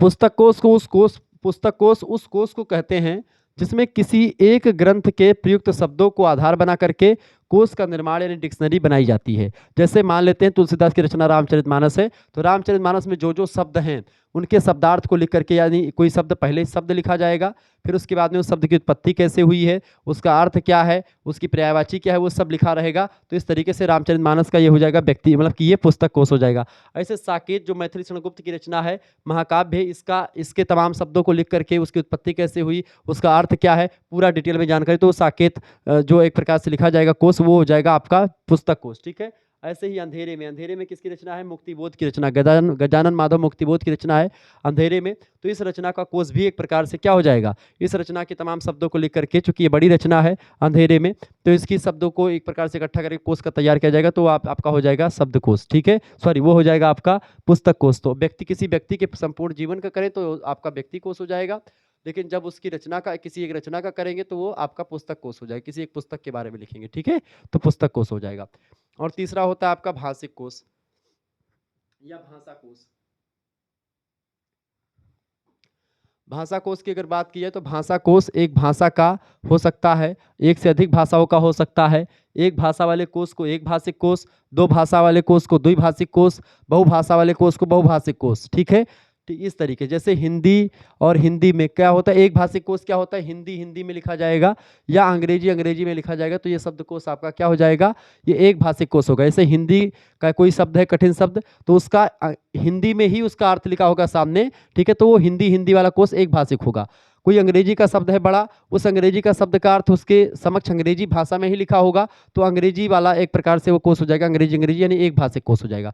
लेकिन अगर कोई शब्द लिखा हुआ, जैसे मान लेते हैं लिखा हुआ DOG डॉग, ठीक है, और इसके बाद में इसकी हिंदी मीनिंग लिखी हुई है कि कुत्ता, ठीक है, तो इस तरीके से ये जो हो जाएगा द्विभाषिक कोश हो जाएगा। डॉग इंग्लिश का शब्द है, ठीक है, इंग्लिश का शब्द है ये, और ये हिंदी का शब्द है। इस तरीके से इसे लिखा होता है। लेकिन जब यहीं पर अगर फ्रेंच वाला भी लिखा हो, ठीक है, जर्मनी का भी लिखा हो, इटली का भी लिखा हो, ठीक है, और इसमें कुत्ता, फ्रेंच में क्या कहते हैं, जर्मनी में क्या कहते हैं कुत्ते को, और इटली में क्या कहते हैं, सब कुछ सामने लिखा हो ऐसे ऐसे करके, तो ये बहुभाषिक कोश हो जाता है। तो कोश बेसिकली भाषिक कोश 3 प्रकार के होते हैं, एक भाषिक कोश, द्विभाषिक कोश और बहुभाषिक कोश, ठीक है, क्लियर। तो अंग्रेजी शब्दकोश या हिंदी कोश एक भाषा का। इसी तरह द्विभाषिक कोश होता है जिसमें 2 भाषाएं होती हैं, जैसे हिंदी अंग्रेजी शब्दकोश हो गया या अंग्रेजी से हिंदी शब्दकोश हो गया। भाषा कोश भी मुख्यतः 3 प्रकार के होते हैं। वर्णात्मक, यानी जिसमें भाषाओं का वर्णन होता है। भाषा कोश में क्या होता है, किसी भाषा के जो शब्द हैं वो शब्द का वर्णन, फिर उसका इतिहास, यानी उस शब्दों का इतिहास कैसे रहा है, यानी शब्द की उत्पत्ति कैसे हुई, किस धातु से बना है, ठीक है, उन शब्दों का अर्थ का पूरा वर्णन किया जाता है, वो वर्णात्मक कोश हो गया। तुलनात्मक, यानी किसी दूसरे भाषा के शब्द की से तुलना करी जाती है उसकी। तो इस तरीके से भाषा कोश भी 3 प्रकार के होते हैं। तो ये कोशों को लेकर के मैंने आपको बताया। कोशों की क्या उपयोगिता है उसको रेखांकित कीजिए, बढ़िया प्रश्न है। देखिए, कोशों की उपयोगिता को रेखांकित कीजिए। मानव ज्ञान की प्राप्ति के समय या उसके साथ ही साथ विषयों की तरह कोशों की ही उपयोगिता लगातार बढ़ती चली गई। कोश अब मात्र संदर्भ ग्रंथ ही नहीं रह गए हैं, उनके प्रयोग के नए आयाम सामने आए हैं। भाषा शिक्षण, भाषा नियोजन, तकनीकी शब्दावली का गठन और सामग्री निर्माण आदि क्षेत्रों में कोशों का उपयोग दिन प्रतिदिन बढ़ता जा रहा है, क्योंकि लगातार जैसे जैसे नए शब्दों का निर्माण या परिभाषित शब्दों को बनाने की बात आती तो हमको कोशों का सहारा लेना पड़ता है। चाहे एक अनुवादक की बात किए तो उनको भी कोश का सहारा लेना पड़ता है, ठीक है। यातायात और संचार के साधनों में वृद्धि के साथ साथ क्या हुआ है, दुनिया दिन प्रतिदिन बढ़ती जा रही है, लोग एक स्थान से दूसरे स्थान पर जा रहे हैं, तो एक भाषा के शब्द दूसरे भाषा में मिल घुल जा रहे हैं, तो ऐसे में शब्दकोशों का जानना जरूरी है। विभिन्न भाषा भाषियों के बीच नाना प्रकार के आदान प्रदान, चाहे वे विचार के स्तर पर हों या वस्तु या तकनीक के बढ़ रहे प्रयोग के स्तर पर हो, इसके लिए एक से अधिक भाषाओं का ज्ञान जरूरी है, सभी को जानना इसकी आवश्यकता होती है। अनुवाद करने पड़ते हैं, इन सब के लिए द्विभाषी या बहुभाषी कोशों की आवश्यकता पड़ती है। किसी भी शब्द का क्या अर्थ होगा इसको जानने के लिए आपको कोश का सहारा लेना पड़ता है, डिक्शनरी का सहारा लेना पड़ता है, ठीक है। तो ये होता है आजकल महत्व है कोशों का, चूंकि अगर आपको किसी दूसरे भाषा में व्यापार करने जाना है तो आपके पास शब्दकोश होना चाहिए, डिक्शनरी होना चाहिए, एक से अधिक भाषाओं के बारे में जानकारी आपके पास होनी चाहिए। नहीं तो अगर आप नहीं जान पाएंगे तो आपको कोश उठा करके देखना पड़ेगा, डिक्शनरी खोल करके। आजकल क्या है, गूगल पर आप तुरंत डाल देते हैं, गूगल ट्रांसलेटर है, उसके माध्यम से दुनिया भर के तमाम प्रकार के भाषाओं के शब्दों को आप समझ जाते हैं, जान जाते हैं। अगला प्रश्न, तो कोशों की उपयोगिता है। अगला प्रश्न, थियारस का क्या अर्थ है, इसकी परिभाषा दीजिए। थियारस, थियारस शब्द ग्रीक भाषा से लिया गया है, जिसका अभिप्राय होता है शब्दों का भंडार या कोश या संग्रह। थियारस को संग्रह, शब्दों का संग्रह कह सकते हैं, या डिक्शनरी या कोश कह सकते हैं, या फिर शब्दों का भंडार कह सकते हैं। पुस्तकालय एवं सूचना विज्ञान के क्षेत्र में थियारस की अवधारणा सन 1950 में देखी जा सकती है। हेलेन ब्राउनसन ने 14 मई 1957 के में वर्गीकरण पर आयोजित डार्किंग सम्मेलन में पहली बार इस शब्द का प्रयोग जो है सूचना पुनर्प्राप्ति हेतु, यानी सूचना को दोबारा से प्राप्त करने हेतु किया था। किसने? हेलेन ब्राउनसन ने। तो आपसे प्रश्न कई बार ऑब्जेक्टिव में आया है कि थियारस शब्द का प्रयोग किसने किया था, तो 1957 में 14 मई की डेट को किसने किया था? हेलेन ब्राउनसन ने किया था। किस सम्मेलन में? तो डार्किंग सम्मेलन में किया था पहली बार, ठीक है। प्रयोग किसने? सूचना पुनर्प्राप्ति के लिए किया था। तब से ही इसका प्रयोग अनुक्रमणीकरण की भाषा और प्रक्रिया में अधिक से अधिक किया जाने लगा। आज थियारस शब्द अनेक परिप्रेक्ष्यों में परिवर्तित कर दिया गया है तथा इनमें पर्याप्त सुविधा मिलती है। इस प्रकार थियारस शब्दकोश का एक पर्यायवाची शब्द, यानी कि जो डिक्शनरी शब्द है या शब्दकोश हिंदी में जिसको कहते हैं, उसी को थियारस भी कहा जाता है, ठीक है। डिक्शनरी, थियारस, शब्दकोश बात एक ही, इसी का पर्यायवाची शब्द है। तथा इसका दूसरा नाम इसी परिप्रेक्ष्य में हम इसको विशिष्ट शब्द सूची कहते हैं, जिसमें जो विभिन्न शब्दों होते हैं उसके अर्थ भी लिखे रहते हैं, ठीक है। तो ये थियारस होता है। ऑक्सफोर्ड डिक्शनरी में इसका अर्थ लिखा है। ऑक्सफोर्ड इंग्लिश डिक्शनरी ने थियारस को खजाना कहा है, ज्ञान के भंडार गृह कहा है, जैसे शब्दकोश, विश्वकोश आदि के रूप में परिभाषित किया है, यानी जैसे विश्वकोश है, शब्दकोश है, ऐसे ही थियारस होता है। ए रायजादा कहते हैं कि थियारस अर्थगत संबंधित पदों किसी की सक्रिय नियंत्रित शब्दावली है जो ज्ञान के विशेष अधिकार क्षेत्र का व्यापक विवरण प्रस्तुत करता है। इस तरीके से थियारस भी एक शब्दकोश टाइप का, एक डिक्शनरी टाइप का ही होता है। क्लियर? आगे देखते हैं, अगला क्वेश्चन आपकी स्क्रीन पर आ चुका है, फटाफट से आप देखने का प्रयास करेंगे। वीडियो को लाइक कर दीजिएगा, चैनल पर नए हैं तो सब्सक्राइब भी कर दीजिएगा।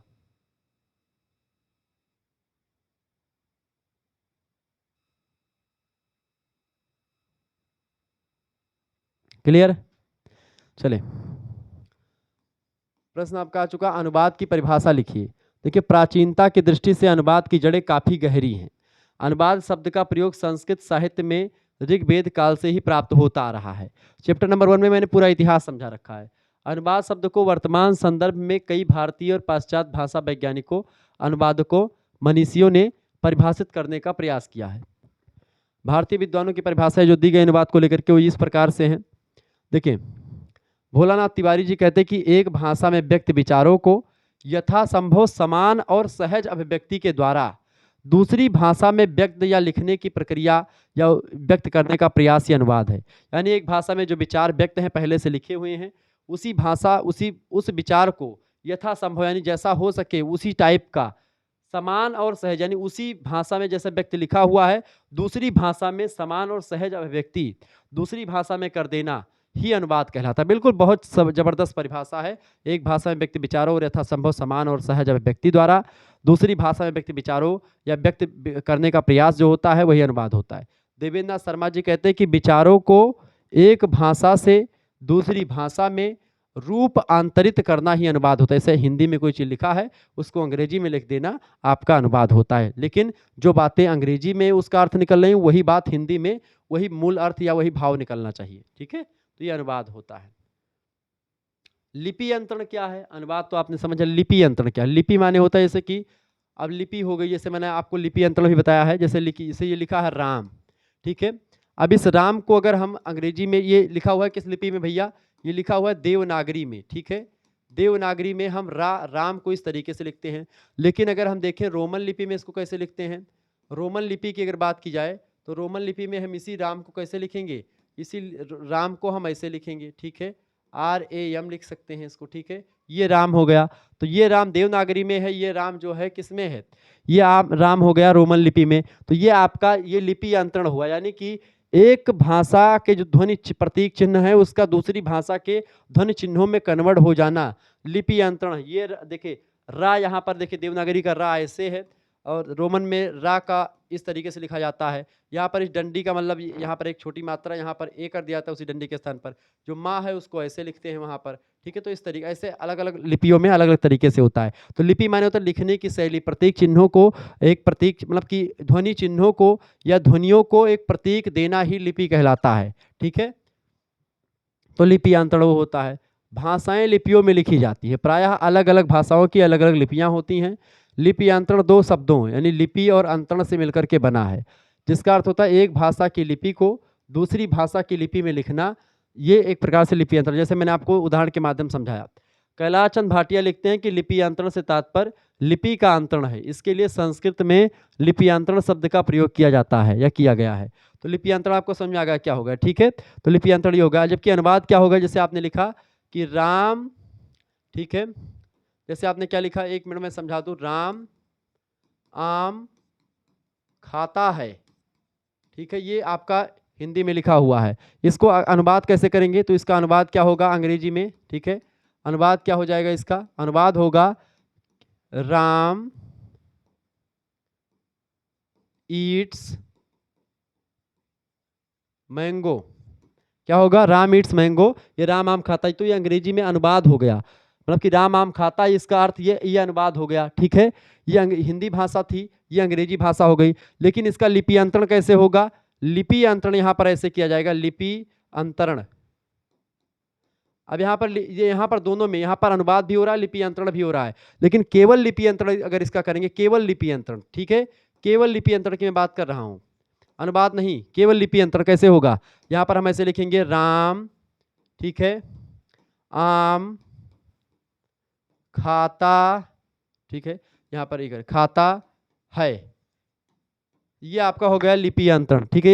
ये रोमन लिपि में लिखा हुआ है और ये हिंदी लिपि में लिखा, मतलब ये देवनागरी लिपि में लिखा हुआ है और दोनों का मतलब एक ही है। तो ये अनुवाद नहीं है, ये केवल लिपि अंतरण है। और ये लिपि अंतरण भी है और अनुवाद भी है, ठीक है। तो प्रायः अनुवाद के साथ साथ लिपि अंतरण भी हो जाता है, ठीक है। आगे समझते हैं। मशीनी अनुवाद क्या है? मशीनी अनुवाद आप जानते हैं आजकल गूगल ट्रांसलेट के माध्यम से, मशीन के माध्यम से अनुवाद करना ही मशीनी अनुवाद है। देखिए मशीनी अनुवाद के से क्या तात्पर्य? देखिए मशीनी अनुवाद का अर्थ होता है, मशीनी अनुवाद से तात्पर्य लिखेंगे, मशीन अथवा कंप्यूटर प्रणाली के माध्यम से एक भाषा का दूसरी भाषा में अनुवाद करना ही मशीनी अनुवाद कहलाता है। सिंपल सी परिभाषा है।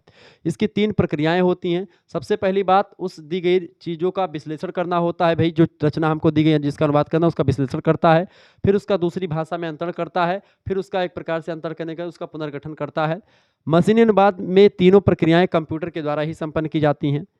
मशीनी अनुवाद की परिभाषा देखिए, मशीनी अनुवाद 2 अलग अलग भाषाओं के बीच कंप्यूटर या मशीन के माध्यम से की गई एक भाषिक प्रक्रिया है, जिसमें मशीनी कार्यक्रम को इस प्रकार तैयार किया जाता है कि वह स्रोत भाषा यानी जिसका अनुवाद करना है, उसके पाठ अथवा उसमें निहित संदेश को उसकी मूल गुणवत्ता के साथ लक्ष्य भाषा में सरलतापूर्वक प्रस्तुत कर सकता है। तो मशीनी अनुवाद वही कहलाता है। जैसे आजकल गूगल ट्रांसलेट के माध्यम से आप दुनिया की किसी भाषा में कोई भी चीज़ को कन्वर्ट कर सकते हैं। आप बोल रहे हिंदी में और उधर से अंग्रेजी में आप चाहें तो लिखता हुआ सब चीज़ चला आएगा। क्लियर?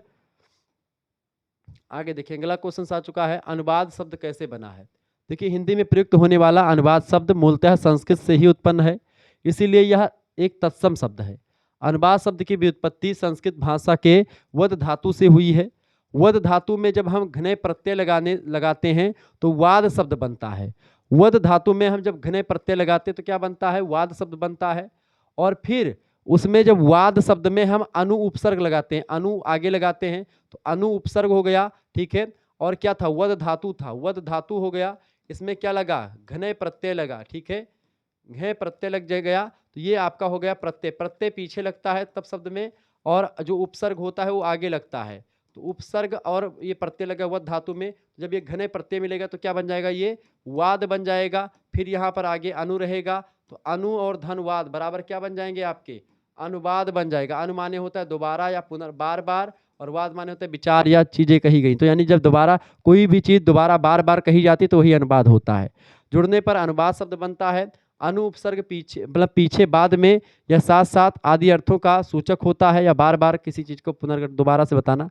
वाद का अर्थ होता है कथन, बोलना, भाषण, विचार विमर्श। तो इस तरीके से क्या होता है? अनुवाद शब्द का व्युत्पत्ति परक अर्थ क्या हुआ? अनुकथन, इन दोबारा से कहना, पुनः कथन अथवा किसी के द्वारा कहने के पश्चात उसी बात को दोबारा और स्पष्ट करते हुए कहना, या पुनरुक्ति, दोबारा कहना, पुनः कथन, बार बार कहना। इसे अर्थ की पुनरावृत्ति होती है, शब्द रूप की नहीं होती। शब्द रूप ऐसे रहता है, अर्थ बदलता रहता है, ठीक है। तो इस अर्थ दोबारा से फिर आ जाता है। तो इस तरीके से ये आपका होता है अनुवाद का अर्थ। अगला क्वेश्चन आपकी स्क्रीन पर आ चुका है, फटाफट से आप देखने का प्रयास करेंगे। अनुवादक के 2 गुण बताएं। पहली तो बात होती है बहुभाषिकता, बहुभाषा विदिता। एक अनुवादक को तमाम भाषाओं का जानकार होना चाहिए, उसको कई भाषाओं के बारे में जानकारी होनी चाहिए एक भाषाविद को, ठीक है। एक अनुवादक को कई भाषाओं के बारे में जानकारी उसको होनी चाहिए। जब वो कई भाषाओं का जानकार होगा तभी वह एक प्रकार से चीज़ों को जान पाएगा, अच्छे तरीके से समझ पाएगा, ठीक है। ये बात आप ध्यान रखेंगे। तो एक अनुवादक को कई भाषाओं के बारे में जानकारी होनी चाहिए। जब वो कई भाषाओं के बारे में जानकारी जानेगा या फिर अध्ययन करेगा तब वो चीज़ों को समझ पाएगा, ठीक है। तो बहुभाषा विदिता होनी चाहिए। अनुवादक को स्रोत भाषा और लक्ष्य भाषा पर समान अधिकार होना चाहिए, यानी जिस भाषा का अनुवाद करना है और जिस भाषा में अनुवाद करना है, दोनों भाषाओं का बढ़िया जानकारी एक अनुवादक के पास होनी चाहिए। अर्थात दोनों भाषाओं का व्याकरणिक इतिहास तथा भाषा वैज्ञानिक दृष्टि से सम्यक अध्ययन आवश्यक होता है, और इसका व्याकरण, भाषा का साहित्य सब कुछ पता होना चाहिए। प्रत्येक भाषा की अपनी विशिष्ट प्रकृति होती है, बिना उसकी प्रकृति को जान लिए अनुवाद सहज और सरस नहीं हो पाता है। इस वजह से एक अनुवादक को सबसे पहली बात दोनों भाषाओं का गहनता से अध्ययन एक प्रकार से उस भाषा में होना चाहिए, तभी वह एक अनुवादक बन सकता है। दूसरी बात बहुज्ञता। अनुवाद प्रत्येक दृष्टि से अति संवेदनशील, गंभीर और उत्तरदायित्वपूर्ण कार्य है, नहीं तो थोड़ी सी असावधानी से अर्थ का अनर्थ हो जाता है, भाव भी स्पष्ट नहीं हो पाता है। तो बहुज्ञता है, यानी कि इसलिए अनुवादक को एक श्रेष्ठ अनुवादक अनुवाद करने के लिए स्रोत भाषा की अच्छी जानकारी के साथ साथ विविध समाज जैसे विविध विषयों का भी जानकार, बहुज्ञता माने होता है कई भाषाओं के बारे में जानकार हो, जैसे कि वो समाजशास्त्र के बारे में जानता हो, वर्तमान राजनीति के बारे में जानता हो, सांस्कृतिक, साहित्यिक, ऐसे तमाम प्रकार के परिवेश और वैज्ञानिक तकनीकी शब्दकोश, प्रशासकीय पद्धति, जनमानस की समझ, तमाम प्रकार की चीज़ों को जानता हो, ताकि वह एक प्रकार से किसी भी कोई भी टर्म आए, किसी भी सब्जेक्ट का टर्म आए तो उसको बड़े ही आसानी से उसका एक प्रकार से अनुवाद कर पाए वो। ठीक है, यह बात आप ध्यान रखेंगे। आगे देखते हैं, अगला प्रश्न आपकी स्क्रीन पर आ चुका है, फटाफट से आप देखेंगे। प्रश्न है भाव अनुवाद क्या है। भावानुवाद, देखिए इसमें शाब्दिक इकाइयों पर ध्यान नहीं दिया जाता है। भाव का अनुवाद कहते हैं, इमोशन, शब्दों को छोड़ो, इमोशन को पकड़ो, यहाँ पर चलता है। ठीक है, अनुवाद का पूरा ध्यान भाव, विचार और अर्थ पर ही अधिक रहता है। वह पूरी तन्मयता के साथ अनुदित पाठ यानी लक्ष्य भाषा में अंतरित करने का पूरा प्रयास करता है। अनुवाद की विविध विधाओं, विशेष रूप से कविता का भाव अनुवाद ही किया जाता है।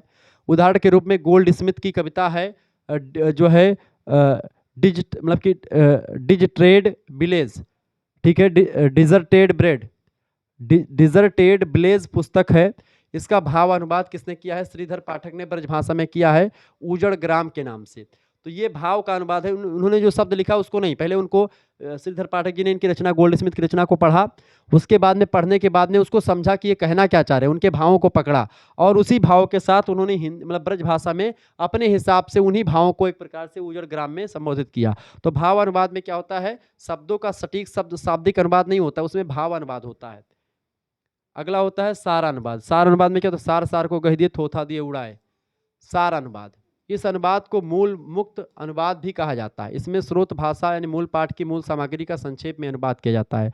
यानी को मान लेते हैं मूल पाठक को मूल भाषा में कोई चीज़ लिखी है, बड़ी शब्दावली में लिखी है, बहुत लंबा है, तो उसको समझ करके उसको कम शब्दों में अपने हिसाब से उसको उसी मूल भाषा के जो विचार हैं, जो वो कहना चाह रहा है, उसी को कम शब्दों में लिख करके प्रस्तुत कर देना। इस प्रकार की अनुवाद की पद्धति का सहारा दुभाषीय लोग लेते हैं। भाषणों, संसद में दिए गए वक्तव्यों, बहसों का अनुवाद सारा अनुवाद ही किस श्रेणी में आता है? सारा अनुवाद प्राय संसद और विधानसभाओं की कार्यवाहियों, सेमिनारों और सम्मेलनों की गतिविधियों का किया जाता है। इस अनुवाद में विस्तृत कथन का संक्षेप में प्रस्तुत किया जाता है, ताकि एक प्रकार से लोगों को ज़्यादा समय ना लगे उस चीज़ को समझने में। ठीक है, वो जो बातें नेता लोग कहना चाह रहे हैं संसद में, जिन्होंने पूरा कहा बातें क्या कही, उसका मूल चीज़ें सार अंश को एक प्रकार से रख लिए, थोथा दिया उड़ाया, जो बेमतलब की बातें थी उसको नहीं, जो चीज़ें वास्तविक थी उसी वास्तविक चीज़ों को सामने ला करके रख देना, उसी के बारे में बता देना। ठीक है, ये होता है आपका सार अनुवाद। आगे देखते हैं, अगला क्वेश्चन आपकी स्क्रीन पर आ चुका है। लिपि यंत्रण क्या है, इसकी उपयोगिता लिखिए। देखिए, सामान्यतः किसी एक लेखन पद्धति में लिखे जाने वाले शब्द या पाठ को किसी अन्य लेखन पद्धति में लिखने की कला लिपियंत्रण कहलाती है। लिपियंत्रण के लिए नियमों का एक समुच्चय निर्धारित किया गया होता है। ये नियम इस बात का ध्यान रखते हुए बनाए जाते हैं कि लिपियंत्रण पाठ से पुनः मूल पाठ बिना किसी त्रुटि से प्राप्त किया जा सके। यानी ये मानते लिपियंत्रण हमने कर दिया, फिर उसको दोबारा से फिर मूल भाषा से हमने स्रोत भाषा से हमने मतलब कि स्रोत भाषा से लक्ष्य भाषा में हमने अनुवाद कर दिया। स्रोत भाषा क्या है? जिस भाषा का हमको लिपियंत्रण करना है। लक्ष्य भाषा क्या है? जिसमें हमको लिखना है। ठीक है, तो ये हम यानी एक तरफ से मैंने ये लिख दिया, मान लेते ये कहना का मतलब ये है कि जैसे हमने ये लिखा है राम, अब राम का लिपियंत्रण हमने किया राम। ठीक है, राम का लिपियंत्रण हमने क्या किया? इससे मतलब ये लिखा हुआ है राम। ठीक है, तो राम का लिपियंत्रण हमने किया इस तरीके से राम। अब फिर हमको बाई चांस बाद में इस राम को फिर से देवनागरी में लिखना हुआ, तो फिर से हम इसको राम लिख पाएँ, ऐसा होना चाहिए। ठीक है, यानी लिपियंत्रण पाठ से पुनः मूल पाठ बिना किसी त्रुटि से प्राप्त किया जा सके। दूसरी बात, नियम सरल हो, सहज हो, ताकि एक साधारण व्यक्ति भी इन्हें याद करके इनका आसानी से व्यवहार में प्रयोग कर सके और एक तरीके से लिपियंत्रण कर सके। भाषा विज्ञान की दृष्टि से लिपियंत्रण दो लेखन पद्धतियों के मध्य एक प्रतिचित्रण का काम करती है। लिपियंत्रण की उपयोगिता, हेडिंग डालेंगे, लिखेंगे। कई उपयोगिता है इसकी। पहली उपयोगिता, किसी प्राचीन एवं कालातीत लेखन पद्धति या लिपि में लिखी किसी चीज को या किसी आधुनिक लिपि या अंतर्राष्ट्रीय ध्वन्यात्मक वर्णमाला में परिवर्तित करके उसे जीवंत बनाना जो होता है, वो लिपियंत्रण होता है। जैसे कोई प्राचीन लिपि है जिसको पढ़ने में लोग नहीं सक्षम है, नहीं जान पाते, सिंधु घाटी की लिपि हो गई, या फिर जो प्राचीन लिपि है ब्राह्मी या खरोष्ठी की लिपियां हैं, उनको लोग नहीं पढ़ पाते, तो उसको देवनागरी में कन्वर्ट कर देना, रोमन में कन्वर्ट करके लोगों के समझ प्रस्तुत करना, ताकि लोग उसको जान पाए, अपने इतिहास को समझ पाए। दूसरी बात, IPA या किसी अन्य वैज्ञानिक लिपि में किसी चीज को किसी प्रचलित यानी व्यवहारिक लिपि में परिवर्तित, ताकि उसे आसानी से समझा जा सके। तीसरी बात, किसी व्यवहारिक लिपि में लिखी चीज को IPA या किसी अन्य मानक वैज्ञानिक लिपि में परिवर्तन, ताकि लोग उस शब्द का सही उच्चारण समझ सके और पढ़ सके, लोग उसके बारे में जान सके। तो लिपियंत्रण की इसलिए उपयोगिता है। चौथी बात, एक व्यवहारिक लिपि से दूसरी व्यवहारिक लिपि में परिवर्तन, अपनी लिपि की सहायता से दूसरी भाषा सीखी जा सकती है, तो इस तरीके से ये भी जरूरी है। इसके अलावा किसी टंकण यंत्र या अभिकालित्र पर किसी लिपि में लिखने की सुविधा ना हो तो दूसरी लिपि यानी जिसमें वह सुविधा उपलब्ध हो का उपयोग किया जा सकता है। उदाहरण के लिए मोबाइल फोन पर देवनागरी में मतलब कि SMS की सुविधा उपलब्ध ना होने पर हिंदी संदेश को रोमन शैली में लिख करके भेजा जाता है। जैसे कि हम लिखते हैं हिंदी में क्या हाल है, ठीक है, तो क्या हाल पहले हम यही लिखते थे ना, क्या हाल है, तो इस तरीके से क्या हाल, एक काट दे, क्या हाल है, तो इस तरीके से हम रोमन शैली में लिखते हैं, लेकिन ये हिंदी बात है। हमारे तो ये इतना लिखेंगे क्या हाल है, ये थोड़ा सा जटिल पड़ता था पहले भी, ठीक है, लेकिन अब क्या है, अब तो भाई अंग्रेजी में ये लिख रहे हैं, अब तो ये लिख करके अपने आप आ जा रहा है, ठीक है, आप कीबोर्ड पर करते हैं तो। लेकिन पहले नहीं था ऐसा सुविधा, तो आपको देवनागरी में ही लिख करके देवनागरी की बातों को मतलब रोमन शैली में लिख करके ही लिखना पड़ता था हिंदी भाषा को, ठीक है, तो इस तरीके से लिख करके हम भेज सकते थे। तो इसके लिए उपयोगिता होती है लिपि अंतरण की। छठी बात है लिपि अंतरण उनके लिए भी उपयोगी होता है जो कोई भाषा तो बोलना और समझना जानते हैं किंतु उस भाषा की लिपि को नहीं जानते हैं, तो इस वजह से भी ऐसे मानते हैं वो देवनागरी को नहीं जानते, तो अंग्रेजी में ही वो एक प्रकार से लिख करके चीज़ों को समझा सकते हैं, मतलब रोमन शैली में ही लिख सकते हैं। किसी एक भाषा में लिखते समय किसी दूसरी भाषा के शब्द का परिचय देने के लिए हमको भी जरूरी पड़ती है, मतलब कि ये जरूरत पड़ती है लिप्यांतरण की। इसके अलावा लिप्यांतरण का प्रयोग कभी कभी साधारण कोट लेखन में भी किया जाता है, ठीक है, तो इस तरीके से कोई शब्द बहुत कठिन शब्द है या दूसरी भाषा का शब्द बीच में आ गया तो उसको हम उसी तरीके से कन्वर्ट कर सकते हैं, लिप्यांतर करके लिख सकते हैं, ठीक है। आगे देखते हैं, अगला क्वेश्चन आपके स्क्रीन पर आ चुका है, फटाफट से आप देखने का प्रयास करेंगे, बहुत ही जबरदस्त क्वेश्चन है, आपकी परीक्षा की दृष्टि से बहुत ही बढ़िया क्वेश्चन है। देखिए अनुवाद की प्रमुख समस्याएं क्या है, लिखिए अनुवाद की प्रमुख समस्याएं क्या है, लिखिए। लघु उत्तरीय का प्रश्न है, अनुवाद की कई समस्याएं। देखिए उचित शब्द के चुनाव की समस्या, सबसे पहली समस्या अनुवाद की सबसे पहली समस्या उचित शब्दों के चुनाव की ही है। अंग्रेजी भाषा का शब्द भंडार विशाल है, अतः हिंदी से अंग्रेजी में अनुवाद करते समय अनुवादक के समक्ष एक ही शब्द के लिए अंग्रेजी भाषा के अनेक पर्यायवाची शब्द उपलब्ध हो जाते हैं और इस वजह से कभी कभी कठिनाई होती है किस शब्द के लिए कौन से अंग्रेजी शब्द का प्रयोग किया जाए। यदि अनुवादक उनमें उपयुक्त शब्द के लिए उपयुक्त शब्द का चुनाव नहीं करेगा तब उसका वांछित अर्थ को मतलब कि संप्रेक्षित करने में असमर्थ होगा, यानी कि जो जिस शब्द का अर्थ कहाँ पर किस अंग्रेजी के शब्द का किसका प्रयोग करना है, अगर वो उबड़ खाबड़ हो गया इधर उधर हो जाएगा तो उसका गलत अर्थ निकलेगा। इस वजह से उचित शब्द यानी किस सिचुएशन में कौन से शब्द का प्रयोग करना ये जानना बहुत जरूरी होता है, ठीक है। दूसरी बात, दूसरी समस्या है शब्द प्रयुक्त की समस्या। देखिए अनुवाद में भाषा प्रयोग संबंधी अनेक त्रुटियां रह जाती हैं तथा वांछित अर्थ को ग्रहण करने में बाधा उत्पन्न होती है। वांछित माने जो हम चाह रहे होते हैं वो नहीं प्राप्त कर पाते। प्रत्येक शब्द प्रयोग में लाने की अपनी विशिष्टता होती है और अर्थ की दृष्टि से उसका विशिष्ट अर्थ होता है। अलग अलग शब्दों का अलग अलग समय में अर्थ मतलब अलग अलग शब्दों का प्रयोग अलग अलग सिचुएशन में किया जाता है। ऐसे अंग्रेजी में भी कई शब्द हैं और हिंदी में भी कई शब्द जो पर्यायवाची शब्द होते हैं वो इसीलिए होते हैं ताकि उसका शब्द का अलग सिचुएशन में अलग अलग अर्थ उसका एक प्रकार से प्रयोग किया जाए और इन चीज़ों को समझना बहुत जरूरी होता है और जब अनुवादक इन चीज़ों को नहीं समझ पाता तो वही चीज़ गड़बड़ हो जाती है। तीसरी बात, स्रोत भाषा और लक्ष्य भाषा की निम्न प्रकृति की समस्या। अंग्रेजी व हिंदी दोनों भाषाओं की प्रकृति में पर्याप्त अंतर है। अंग्रेजी भाषा के वाक्यों में क्रमशः कर्ता, क्रिया व कर्म का प्रयोग होता है। पहले क्या होता है, पहले अंग्रेजी में क्या आता है, सब्जेक्ट आता है, फिर वर्ब आती है, फिर उसके बाद में ऑब्जेक्ट आता है। इस तरीके से सूत्र होता है अंग्रेजी में ट्रांसलेशन का। जबकि हिंदी में क्या है, पहले कर्ता आता है, फिर कर्म आता है और बाद में क्रिया होती है। जैसे कि राम आम खाता है, तो हमने क्या लिखा, राम पहले क्या लिखा, हमने देखें अंग्रेज दोनों को समझें। हमने लिखा राम आम खाता है। अब यहाँ पर खाता क्या है, खाता क्रिया है, ठीक है। आम क्या है, आम एक कर्म है। क्या खाया जा रहा है, आम खाया जा रहा है। क्या हो रहा है, आम को क्या किया जा रहा है, आम को खाया जा रहा है, क्रिया हो रही है। और राम ये कौन है, ये कर्ता है। कौन खा रहा है आम को, तो कर्ता खाएगा यानी आम राम खाएगा। तो हिंदी में इस तरीके से क्या होता है, कर्ता कर्म और क्रिया, कर्ता कर्म और क्रिया हम हिंदी में प्रयुक्त करते हैं। लेकिन अंग्रेजी में इसका अगर ट्रांसलेशन करें, अनुवाद करें, तो क्या लिखते हैं हम, राम, फिर आम का अंग्रेजी नहीं लिखते हैं, आम को छोड़ देते हैं, फिर हम क्या लिखते हैं, खाता की अंग्रेजी यानी वर्ब आता है, यानी कर्ता क्या होता है, क्रिया आती है। क्या लिखेंगे, ईट्स, ईट्स माने क्या होता है, खाना या खाता है, ठीक है। और फिर लिखेंगे मैंगो, क्या लिखेंगे, मैंगो, MANG ओ मैंगो, ठीक है। तो यानी कि राम ईट्स मैंगो, तो यहाँ पर राम क्या हो गया, यहाँ पर राम जो है सब्जेक्ट हो गया, यानी कि सब्जेक्ट माने होता है कर्ता, ठीक है। यहाँ पर कर्ता हो गया, मैं हिंदी में लिख दूं, नहीं का ये हो गया आपका जो है क्रिया, ठीक है। और ये हो गया आपका जो है कर्म, ठीक है।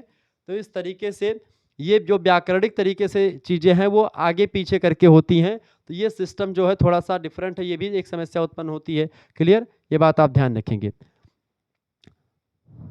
तो अनुवाद करते समय अनुवादन की भाषा कौशल का परिचय मिलता है। उसको दोनों भाषाओं का पर्याप्त ज्ञान होना बहुत जरूरी होना चाहिए, नहीं तो फिर दिक्कत हो जाएगी। इसके अलावा अगली समस्या आती है बेटा क्लिष्ट भाषा के मतलब क्लिष्ट भाषा के प्रयोग की समस्या। एक बड़ी समस्या क्लिष्ट भाषा के प्रयोग से संबंधित है। प्रायः लक्ष्य भाषा में अनुदित सामग्री पर स्रोत भाषा की छाया पड़ जाती है, जिसके कारण से अनुदित सामग्री दुर्बाध या क्लिष्ट प्रतीत होती कभी कभी। जैसे मानते जब अनुवाद होता अंग्रेजी से हिंदी में जब अनुवाद होता तो हिंदी की जो शब्दावलियां हैं वो क्लिष्ट हैं कुछ, तो जो आम जनमानस है वो चीज़ों को नहीं समझ पाता है। तो ऐसे में कभी कभी जब आप गूगल ट्रांसलेटर से किसी अंग्रेजी शब्द के हिंदी में रूपांतरण करते हैं तो वो एक प्रकार से भाव को नहीं समझती मशीन ना। अब मशीन क्या करेगी, मशीन अनुवाद कर देगी अपने हिसाब से, तो वो क्लिष्ट शब्दावलियों को ढूंढ करके लाएगी। लेकिन जब एक अनुवादक होगा वो सरल शब्दों का प्रयोग करके करेगा। जब आदमी अनुवाद करेगा तो वो सरल शब्दों को प्रयोग करेगा, लेकिन जब मशीन करेगी तो वो क्लिष्ट से क्लिष्ट शब्दों का प्रयोग करके अनुवाद कर देगी, जिसको समझने में दिक्कत होगी। और ये दिक्कतें यूपीएससी के जो पेपर होते हैं उसमें भी आती है। तमाम प्रकार के हिंदी अंग्रेजी के जब पेपर छपते हैं तो उसमें भी दिक्कतों का सामना करना पड़ता है। अंग्रेजी में पेपर छपता है, फिर उसको हिंदी में कन्वर्ट करते हैं तो उसमें तमाम प्रकार के जटिल शब्द आ जाते हैं। तो क्लिष्ट शब्द का समस्या ये बनी हुई है। इसके अलावा पारिभाषिक शब्दावलियों की समस्या। अनुवाद के लिए जिन पारिभाषिक शब्दों का निर्धारण किया गया है वे संस्कृत, हिंदी, उर्दू, अंग्रेजी, फारसी आदि भाषाओं के मूल या संकर शब्दों के योग से बने हुए हैं। और यही कारण है कि इसमें एक रूप का अभाव होता है, क्योंकि संकर शब्दों से बने हुए हैं। यानी हिंदी, उर्दू या जो भी शब्द आए हुए हैं पारिभाषिक शब्द, वो दो भाषाओं से मिलकर बने हैं या फिर उसी भाषा से मिलकर के बने हैं। तो ऐसे में उनका प्रयोग थोड़ा सा जटिल हो जाता है कभी कभी। तो ये तमाम प्रकार की समस्या उत्पन्न होती है। आगे बढ़ते हैं, अगला क्वेश्चन से विश्व संस्कृति के विकास में अनुवाद का क्या योगदान रहा है। देखिए, विश्व संस्कृति के विकास में अनुवाद का योगदान अत्यंत ही महत्वपूर्ण रहा है। चाहे धर्म हो, साहित्य हो, शिक्षा हो, विज्ञान हो, वाणिज्य हो, व्यवसाय हो, राजनीति हो, संस्कृति हो, सभी के विभिन्न पहलुओं का अनुवाद से अभिन्न अंग मतलब संबंध रहा है। तभी किसी व्यवसाय करने में मतलब हर एक क्षेत्र में, पॉलिटिक्स में, कल्चर को जानने में, शिक्षा, साहित्य, राजनीति सभी में अनुवाद की महत्वपूर्ण भूमिका रही है। जबकि समाज और अनुवाद का संबंध भी नया नहीं है। इस संबंध में जड़ें मानव समाज में काफ़ी पुरानी हैं। अनुवाद की अनुवाद में विश्व भर में ज्ञान विज्ञान की चेतना से मानवीय ज्ञानात्मक और भावात्मक संवेदना को बदला है। अनुवाद को हम सुदृढ़ सेतु के रूप में देख सकते हैं, जो एक संस्कृति से दूसरी संस्कृति के बीच एक पुल का काम करता है, जो संस्कृति के भौतिक, बौद्धिक और आध्यात्मिक पहलुओं को गतिशीलता प्रदान करता है। एक संस्कृति दूसरे क्षेत्र में जाकर के समझी जाने जाने लगती है, बोली जाने लगती है। एक धर्म दूसरे धर्म मतलब कि दूसरे देश में लोग फॉलो करने लगते हैं। जब वो हमारे बारे में जानेंगे कैसे, अनुवाद के माध्यम से जानेंगे। विश्व संस्कृति के निर्माण में विचारों के आदान प्रदान का बड़ा सहयोग रहा है, और यह आदान प्रदान अनुवाद से ही हो पाया है। जब हम एक अनुवाद करेंगे, समझेंगे एक दूसरे की चीज़ों को, अनुवाद कर्म ने सामाजिक चेतना के बदलाव, संघर्ष और टकराहट को प्रबल और सजग प्रक्रिया के रूप में जीवंत करने या जीवंत रखने में एक महत्वपूर्ण भूमिका निभाई है। आप देखते हैं लगातार एक प्रकार से अनुवाद हो रहे हैं, और अनुवाद के द्वारा हम एक देश की संस्कृति को जान पाते हैं, फिर उसकी जो कमियां हैं उसको दूर करते हैं, उसमें जो अच्छाइयां हैं उसको ग्रहण कर लेते हैं। इस तरीके से संसार के तमाम देशों की संस्कृति, राजनीति और वहाँ के रीति रिवाज, परंपराएं, पहनावा ओढ़ावा सबको देखते सुनते हैं। अनुवाद के माध्यम से उसके बारे में जान पाते हैं कि उसका मतलब क्या है, वास्तविक एक्चुअल में उसका प्रयोग कैसे होता है। ठीक है, ये सब चीज़ें हम जान पाते हैं। अगला क्वेश्चन आपके स्क्रीन पर आ चुका है, फटाफट से आप देखने का प्रयास करेंगे। प्रश्न, काव्य अनुवाद की आवश्यकता पर प्रकाश डालिए। देखिए, काव्य अनुवाद के संदर्भ में जॉन देरिदा या जॉक देरिदा के कथन का यहाँ उल्लेख करना बहुत ही प्रासंगिक है, ठीक ठाक माना जाएगा।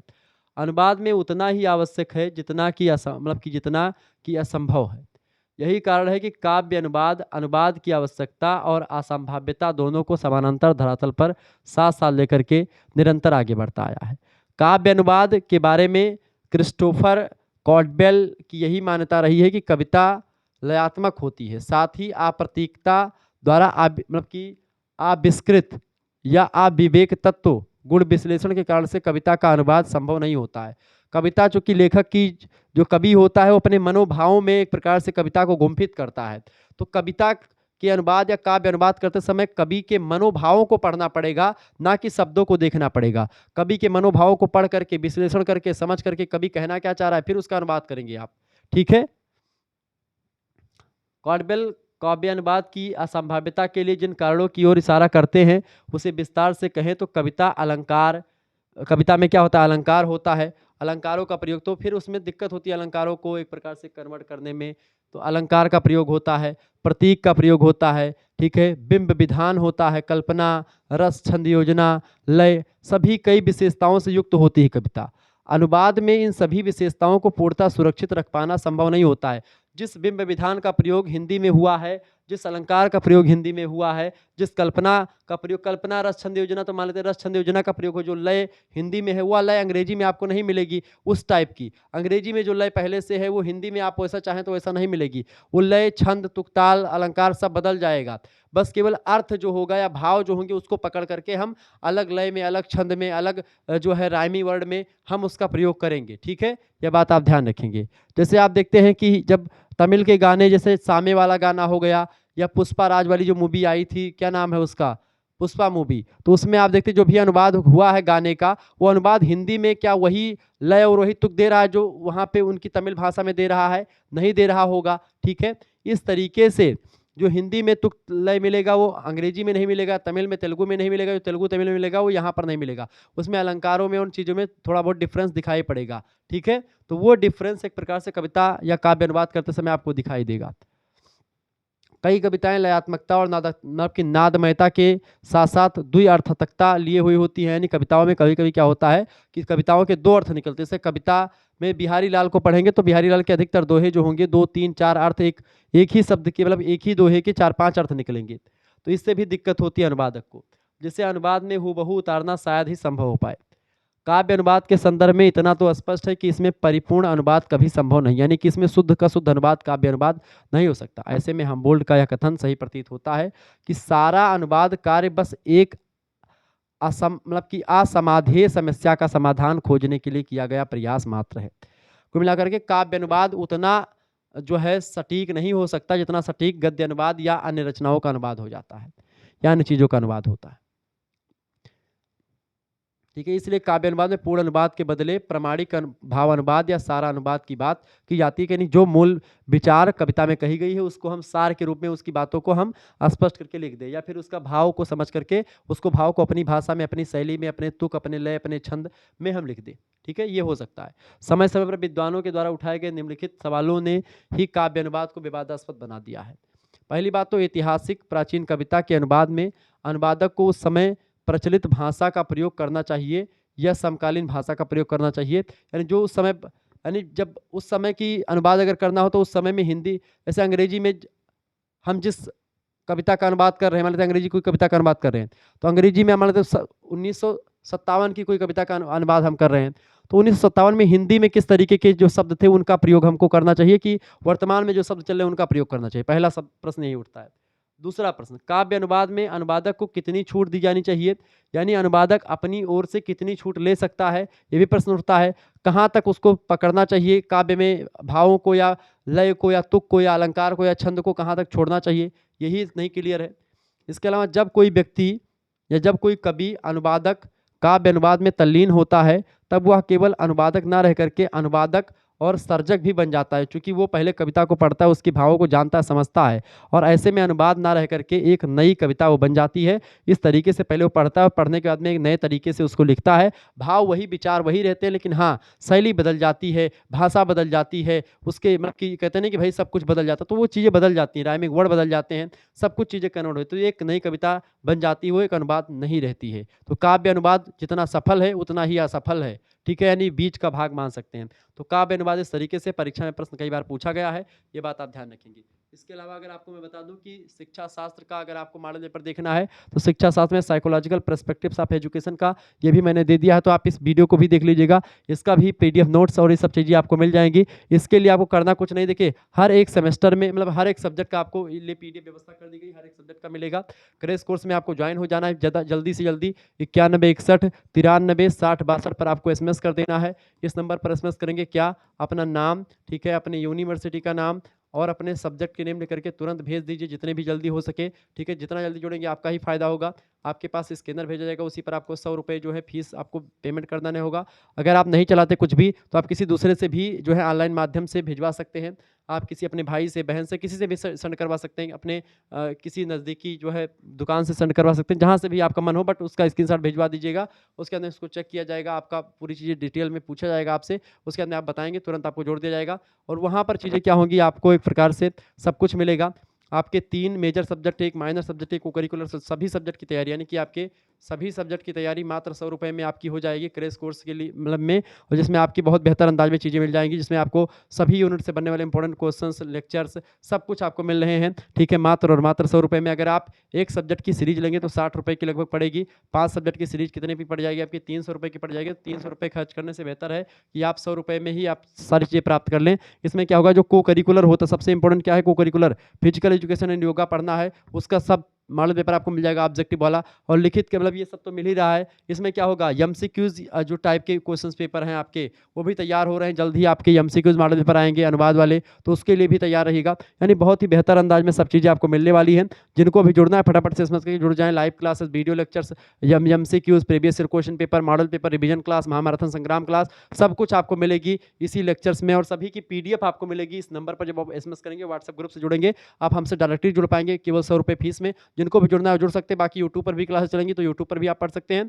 और व्हाट्सएप सुविधा अगर लेनी तो आप हमारे साथ जुड़ जाएँ, मात्र 100 रुपए फीस आपको पेमेंट कर देनी होगी, बाकी कुछ नहीं, ठीक है। चलिए धन्यवाद, मिलते हैं फिर नेक्स्ट वीडियो में। तब तक के लिए जय हिंद, जय भारत। आप सभी का बहुत बहुत धन्यवाद। हमारे साथ जुड़ने के लिए इसी प्रकार से अपना प्यार हमेशा बना रखें। बहुत बहुत धन्यवाद।